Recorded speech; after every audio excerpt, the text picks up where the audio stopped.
I went to northern Vermont to check out Stowe Mountain to see if it could stand up to the hype of being a big mountain on the East Coast. But then a massive winter storm hit and covered the entire area in 2 feet of fresh powder. The best way I found to give a fair grade of ski resorts is by breaking the mountain up into 5 main categories, then grading each category from 0 to 20 based on awesomeness, and adding up all the scores at the end to get a total score out of 100 for an overall grade.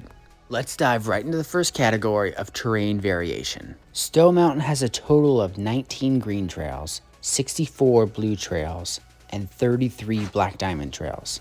And there's seemingly endless glade trails as you can create them or take other people's paths as you see fit.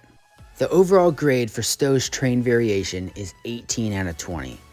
They had a good variation of trails and glades, easy and difficult, and it was really awesome. Next category is the layout of the mountain. How are the lifts associated on the mountain to divide up the crowds? With the arrival of this winter storm, there were a lot of high winds that shut down some of the lifts, and it was laid out so well that I never waited more than 10 minutes for any lift. And you can also take this gondola to the other side of the mountain, which helps spread out the crowds and decrease congestion on the mountain.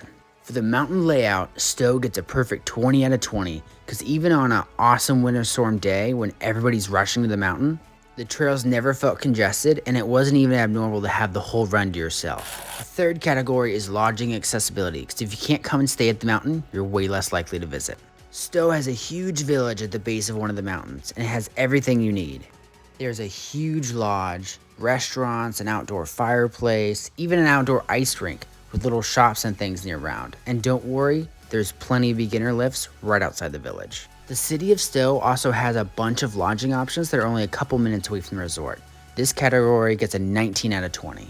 Another important factor to keep in mind when you're planning your next ski trip is lift ticket prices. Luckily, Stowe is on the Epic Pass, so definitely utilize that option if you can, because one lift ticket is anywhere from $151 to $197 per day. I understand that this is a big mountain, especially on the East Coast, but those kind of lift ticket prices are ridiculous. And for that reason, this category gets a 10 out of 20. And the final category is uniqueness of the ski resort. What makes this place stand out compared to other places you can go?